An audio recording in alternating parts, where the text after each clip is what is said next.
अस्सलाम वालेकुम व्यूअर, आज मैं आपको जिस ड्रग पर आपको रिव्यू देता हूँ इसका नाम है रिवाट्रेल, जिसका जनक फार्मूला है क्लोनेजिफाम। ये मार्केट में डिफरेंट स्ट्रेंथ से अवेलेबल है। 0.25, 0.5, 1 मिलीग्राम और 2 मिलीग्राम की स्ट्रेंथ में आती है। इसकी मुख्तलिफ ब्रांड्स होती है, लेकिन इसका जो जनरिक फार्मूला वो है क्लोनेजिफाम। लेकिन जनरिक इसके अलावा ब्रांड रिवाट्रेल है, नाज है और बहुत से ब्रांड के नामों से आते हैं, लेकिन इसका जो पॉपुलर ब्रांड है वो है रिवाट्रेल। ये एक एंटी एफेलेप्टिक मेडिसिन है जो बेंजोडाइजापीन क्लास से इसका ताल्लुक है। इसको हमें anti epileptic, anti convulsant, anti depressant medicine भी कहा जाता है। बेंजोडाइजापीन से इसका ताल्लुक है, इसलिए इस मेडिसिन में थोड़े बहुत नींद भी आ सकती है इसके इस्तेमाल, क्योंकि बेंजोडाइजापीन से जो भी मेडिसिन का ताल्लुक है इसमें नींद आ सकती है, लेकिन बहुत ज्यादा नहीं, लेकिन थोड़े बहुत नींद आ सकती है इस मेडिसिन। आज मैं आपको रिवाट्रेल पर कंप्लीट रिव्यू दूंगा। अगर आप हमारे चैनल पर नए हैं तो सबसे पहले इस चैनल को सब्सक्राइब करें। चलो स्टार्ट करेंगे रिवाट्रेल टेबलेट की यूजेज। ये जो मेडिसिन है ये एक एंटी एफेलेप्टिक मेडिसिन है, यानी एफएलएफसी को ट्रीटमेंट के लिए इस्तेमाल किया, जैसे हमें मैर्गी कहा जाता है, सीजर कहा जाता है, झटके होती है। मैर्गी के ट्रीटमेंट के लिए, सीजर के लिए इस मेडिसिन का इस्तेमाल किया जाता है। बच्चों के लिए भी इस्तेमाल किया जा सकता है, बड़ों के लिए। बाज बच्चे ऐसे हैं कि पैदाइशी तौर पर इस मसले का शिकार है, तो इसके ट्रीटमेंट के लिए भी इस मेडिसिन का सहारा ले सकती है। और बच्चों के लिए ये मेडिसिन ड्रॉप की फॉर्म में अवेलेबल है, जो डॉक्टर 0.5 मिलीग्राम या 0.25 मिलीग्राम के स्ट्रेंथ में इसको रिकमेंड कर देती है। साथ ही ये जो मेडिसिन है ये पैनिक अटैक के लिए, जैसे हमें घबराहट कहा जाते हैं, बड़ों के लिए जो कुछ घबराहट लगती है, कुछ भी नहीं है लेकिन फिर भी इसको घबराहट लगती है, तो ये भी एक मेंटल डिसऑर्डर है। इस पैनिक अटैक के लिए ट्रीटमेंट के लिए भी इस मेडिसिन का इस्तेमाल किया जा सकता है। मोमेंट डिसऑर्डर एक बीमारी है कि बाज लोगों की हाथ पाँव कांपती है, तो इसके ट्रीटमेंट के लिए भी इस मेडिसिन का इस्तेमाल किया जा सकता है। साथ ही ये मेडिसिन विड्रॉवल सिम्टम के लिए, मुख्तलिफ नशे की चीज़ें आपने इस्तेमाल किया, अल्कोहल इस्तेमाल किया, या आपने कोई नशे की गोली वगैरह इस्तेमाल किया, लेकिन आपने इसको अचानक छोड़ लिया और इसकी छोड़ने से आपके जिस्म में कोई असरार रमा होती है, सिम्टम आती है, इस सिम्टम को हमें विड्रॉवल सिम्टम कहते हैं। तो इस विड्रॉवल सिम्टम के ट्रीटमेंट के लिए भी इस मेडिसिन का सहारा ले सकती है और इसे ट्रीट कर सकती है।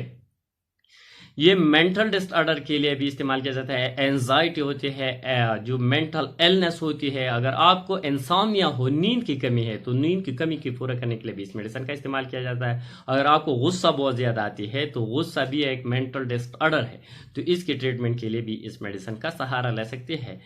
का साइड इफेक्ट को देखा जाए, इस मेडिसिन की साइड इफेक्ट में सबसे बड़ा साइड इफेक्ट इसका मेडिसिन का है वो है डेजीनेस, ड्राउजीनेस, हुनूदगी पैदा करना, स्लीपी कंडीशन, मस्कुलर वीकनेस भी ये मेडिसिन काज करते हैं। जैसे हमें फटीग होती है, यानी आपको जिसम थकावट जो महसूस कर रही है, थकावट जो ये भी इस मेडिसिन की साइड इफेक्ट में हो सकती है। साथ ही इस मेडिसिन से आपको भूख में कमी भी आ सकती है, आपको भूख में जो कमी होते हैं, साथ ही प्यास में कमी, ये भी इस मेडिसिन की एडवर्स इफेक्ट हो सकती है।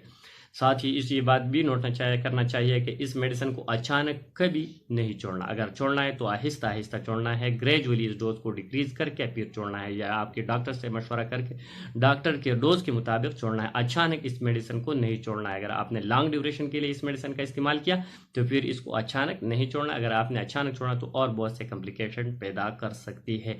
अगर इसकी कॉन्ट्राइंडिकेशन को देखा जाए तो ये प्रेगनेंसी में नहीं देना चाहिए, लैक्टेशन में नहीं देना चाहिए। जो बंदा इससे हाइपर सेंसिटिव इस ग्रुप से, इसको भी नहीं देना चाहिए। साथ ही ये medicine kidney patient, liver patient को भी नहीं देना चाहिए। ब्लड डिसऑर्डर हो जिस बंदे को, इसको भी नहीं देना चाहिए। इस मेडिसिन के इस्तेमाल से बाद में ड्राइविंग नहीं करना चाहिए, हैवी मशीनरी को भी नहीं चलाना चाहिए। अगर इसके डोज को देखा जाए तो इस मेडिसिन के डोज डॉक्टर आपको जितने भी डोज में आपको रिकमेंड किया, इतनी ही डोज में इस्तेमाल करना होगा। लेकिन फिर भी बड़ों के लिए इस मेडिसिन 2 मिलीग्राम की जो टैबलेट आती है, एक टैबलेट रात सोते वक्त, रात खाने से 1 घंटा बाद इस्तेमाल करना होगा। और चिल्ड्रन के लिए, जो बच्चे हैं, इसके लिए जो ड्रॉप की फॉर्म में अवेलेबल है, डॉक्टर ने आपको जितने भी ml आपको रिकमेंड किया, इतनी ही मकदार में इस्तेमाल करना है। लेकिन इसकी ड्यूरेशन भी बहुत डिपेंड कर रहे हैं, लेकिन डॉक्टर ने जितनी ही टाइम के लिए आपको इसको रिकमेंड किया, इतनी ही टाइम तक इस्तेमाल करें। इतनी टाइम से ज़्यादा इस्तेमाल कतई नहीं करना चाहिए, क्योंकि ये एक मेंटल और एंटी साइकोटिक मेडिसिन है, बेंजोडाइजापीन से इसका ताल्लुक है। इसलिए इस मेडिसिन को खुद इस्तेमाल करना और ज़्यादा ड्यूरेशन के लिए, ज़्यादा ओवरडोज में इसका इस्तेमाल करने से बहुत से नुकसान पैदा हो सकते हैं, इसलिए इसकी प्रॉपर डोज और प्रॉपर ड्यूरेशन का ख्याल रखना बहुत ज़रूरी है। Thank you for watching.